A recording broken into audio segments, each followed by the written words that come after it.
Alright, what's going on, you guys? It's your boy 360stacks in this thing, baby. Representing Team Kings of Games. And today I'm coming at you guys with a really cool, fun project I've been working on. And it's Runic Agents. I had picked up the agent cards just because I really love fairies. Like, fairies and worm monsters are literally my favorite types of monsters. And my favorite summoning mechanic is Ritual.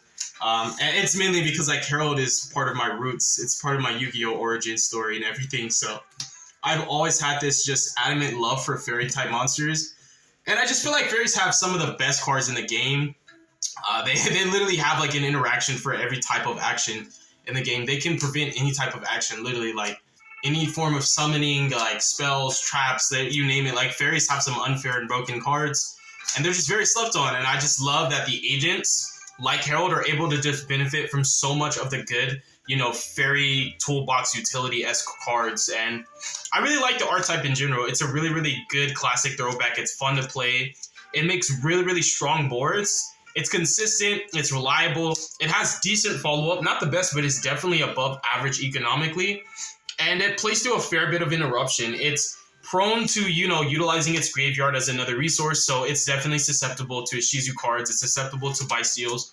You know, it's susceptible to quite a few things. It's not perfect by any way, shape, or form, but there's a lot of decks like that, and that's one of the reasons why Tier and decks like Flunder are just so prevalent, because a lot of the decks that are good in general, you know, typically do rely on one of those two pools of resources, and those decks existing in the format makes decks like these fundamentally weaker than they actually should be, simply because of just the generic cards that people are playing that any deck can utilize. So, you know, it's always going to be an uphill battle, but when you're playing a fun deck, you know, you're always taking that chance, and you're always playing the risk and the gamble of, like, knowing, for one, that your deck is not better than the other decks in the room for the most part, but also understanding that your deck is also going to struggle because you're playing a deck that utilizes cards that literally get shut down by a majority of what people are playing. But outside of that, you know, I feel that there's so many different ways to bypass that, and it typically involves, you know, splashing generic cards or other engines. So it's not pure agent. It is agent Runic.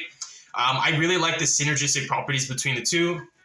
A primary focus with this deck before I threw the Runic cards in was I was playing a lot of fairy type extenders, because I just felt like through so many hand traps, this deck can just still end on Parshaft, the link 3, consistently, and that card just gets you somewhere. Like, no matter what, whether you're going first or second, it'll get you somewhere. And so it's almost like your Verde Anaconda, you know? It's like you just have bodies on field, you convert them into that, and you're able to do something. But it was like an uphill battle, and I was like, I need the fairy extenders to be able to be going second cards at the same time. So I did my research, and I was like, there's not very many. I took every good fairy that I utilized for all my Herald variants. I have like over 100 different builds on Herald of Perfection, by the way. Just so y'all know. That's like what my channel was built on. It's one of the foundations, the blueprints, you know. It's literally, this channel was built upon Herald content. And I was like, dude, these just are not cutting it. You know, this is not the same. You know, it's a different format. This is a different deck. This is not Herald. Herald just plays differently. Herald has better protection. You know, you have negation protection. So I was like, dude, the Runic cards literally summon fairies for free. They operate as going first cards being extenders and free bodies, enabling you to just push through interruptions, while also giving me consistent field presence, draw power, and a toolbox to be able to navigate through boards better going second. So I was like, the Runic cards seemed like the perfect answer, so I cut a lot of those just fairy extenders, just free bodies. You know, fairies to just summon themselves through any way, shape, or form. And I was like, the Runic cards seem to fit both niches, so they're very multi-purpose and just fit both roles that I needed to. So this is the Runic agent build that I've been messing around with. It's really strong. I like it a lot. I like the inboards, but I also just enjoy how fun it is to play. It's really strong, and it can catch a lot of people off guard, because there's a lot of things that other decks can do that this deck also can do. It just uses different cards. So if you like my kind of content, definitely consider subscribing to the channel. Leave a like if you liked the video. Leave a dislike if you didn't. Definitely consider joining either my Discord or my Patreon, or both, if you want to support my channel even further and interact with me outside of YouTube. Let's get started, you guys. So as far as the main deck goes, I'm obviously missing a playset of Talents and Droplets. I just feel like Talents and Droplets are just too good in this deck to not play. And it's a deck that doesn't really rely on hand traps. It uses more, its defensive cards are supposed to be diverse and multi-purpose, because this deck, even though it can combo with one card, all of its combos are really fragile. So you normally don't look at your one-card combos as one-card combos. You look at it as, like, if I only have my 1-card combo, then I lose because you're always going to be interacted with. So you need even your going second cards to be able to be extenders if necessary, or to be able to trade, you know, with interactions going second. So with like droplets, it's able to counterplay cards like Sullick and Imperm and etc. And it also just deals with, you know, established boards. And the same thing with talents. Talents just being able to do whatever I needed to do in the moment, and also just stealing monsters just to trade with them and just make link fodder and synchro plays is super duper relevant. So I am missing talents droplets, so the deck's not complete by any way, shape, or form, and I don't have Baron Floor, but this is what I have for right now. So I'm showing you more of like a build that's almost complete. So let's start with actually the Runic cards first. The Runic cards are really, really good in this deck. This is one of the best Runic decks that you can play. I'm playing 3 copies of Tip. It is the best Runic card ever printed. 3 copies of Freezing Curses. I like Freezing Curses probably the most right now. That, and I would say Destruction are like the best ones. My issue with Flashing Fire, even though I draw it more than any of the other Runics for some reason, it's glued to my hand. My issue with it is like outside of, you know, maybe being able to hit Elf before Elf can summon back, because most of the time Elf is the only card that you can hit. It doesn't really have any applications in the Flu matchup, and in the Tier matchup, they end on Elf a lot of the times too, which is kind of funny. So you have to like hit Elf. Like it's just like, dang, like the decks that are good are ending on Elf, and like you can only hit Elf, so it hurts. But also it's the fact that a lot of the cards that Tier end on do something when you kill them, so it's really hard. You know, it's a great card, and outside of like those certain matchups, it shines a lot, but it's definitely one of the worst Runic cards you can play, but you need it as part of your arsenal because it is a toolbox-esque engine. And so whenever you need access to it, it's just like one of those cards you have to have. So more often than not, this is what you activate to just like summon your Runic Fusions turn 1. And these are the cards you actually hold for interactions, because this, like the Tier field spell is not allowed to stay on the field. It should be prohibited. Like there's no way you're letting that field, they can go infinite on you. So Destruction is super imperative. And Tier's always in on back row, so Destruction is pretty much live in every matchup, whether it gets Flu, whether it gets Runics against Tiers.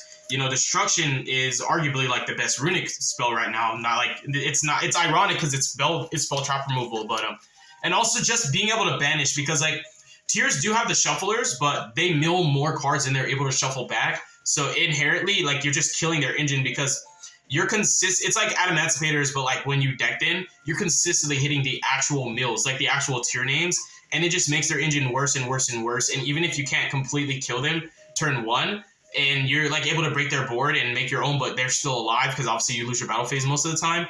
Like it's the fact that their engine is never gonna be the same after you interact with them on your turn, and that's where like the Runic cards also shine, and just information. And I'm playing 2 field spells. The field spells, like, it's broken, bro. It's broken. It's so broke. So we're playing 3 copies of Sacred Waters. I was thinking about playing Prosperities before I threw the Runics in, but another card that I really want to play that I don't have, well, I have a play setup, but they're proxies, they're not real, is the Diviner package with Trius and then the level 1 tuner. It's something that I really want to play, but I don't have actual diviners. I only have fake ones. They're not real diviners. They're proxies. So my starters would be bigger, but a lot of the times, even if you don't draw the ideal starters, like the starters that you wish you could have, the Runic cards make it better, because just randomly making the Link 2 and getting up to the Link 3, it just, your hand can go from like meh to playable. So 3 copies of Sacred. Every effect about this card is relevant. Winning in time, protecting your cards, and just searching whatever you need. Card's absolutely insane, you guys.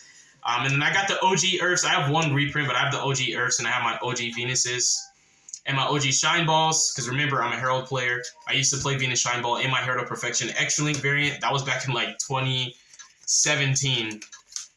So these are all like 1-card starters. Neptune is like gas. Like this card is a godsend. This card makes this deck so much more playable than it's ever been before. And I played 1 copy of the Dark Venus. I love this card so much. Like if I start off my combo with Venus, then I use Master Hyperion to send the Dark Venus, and like my turn 1 board's ridiculous. And her being a tuner is crazy. Like yo, like you can literally end on like Baron plus the Master, plus like Appaloosa and the Fallen Sanctuary, or even when I go Neptune get field spell, I just grab Divine Punishment post siding because I know they're gonna like have Dark Ruler droplets. But yeah, like these cards are just all insane by themselves. Like Neptune's so good. Because of the presence of the Runic cards, Agent plus a Runic is like full combo. You can just Earth for Neptune and then just go Runic. Summon. You don't even have to search the field spell, but if you want to, you can search the field spell. If you're going second and you already have a playable hand, like, and you don't literally need, to resolve him later, you can just go Neptune early. You can still go into Arclight and then just keep playing with an Arclight up, which is really, really cool. But the Link 2 typically is better because it allows you to just pop cards. So, like, you're just always going into the Link 2. So you just go Earth plus the Runic into the Link 2. You're going to dump your, typically your your Majesty, and then just literally just go summon pitch Neptune, bring back Earth, and then summon Majesty, and then boom, go right into Master Flare. And you have like Master Flare plus the Link 2. It's just it's gnarly, you guys. Like it's full combo, but it's also with the setup for your Runic engine because you have Field Spell live now. And then also you have full combo for your agent, so it's just really, really strong. Like that is like where the Runics really, really shine. Is like Earth plus a Runic is like the best 2-card combo in the deck. It's literally the best. It's better than Venus because it just gets you so much more further ahead. And it gets you all the missing pieces. It gets you both field spells because Neptune will get Sanctuary, and then you get the Mystic, the Runic Fountain. And that's all. That's all the agent cards. Then we just have like the very good stuff. And it's 2 Master Hyperion. I really wanted to play 2 Master, 2 Majesty. I have 3 of each. And when I was going through my deck cores, I somehow mixed up my cards, and I just literally don't know where all my extra like agent stuff is that I didn't, because I took out certain agent cards for what I knew for sure I'd use in my build. And then I was going back and I'm like, where? Because like I wanted to play 2 and 2 just because like the buy steal cards, even though you can add this back off of Chorus, it's just not reliable. It's not dependable. Like you just need to have 2 of this. And Master Hyperion, you just have to have 2 of him. Like he's good for your crackbacks, and like you summon him turn 1 even as well because he's just an extender. Like these cards are very easy to summon. They're free. They're pressure. They solve problems. They allow you to crack boards before you even access your extra deck. And this card takes follow-up away, which is super important. And he's just a recurring threat. So you definitely want to play 2. It should be 2 and 2, so just keep that in mind. And then the only fairy extender that I kept in that I just feel like it can't come out.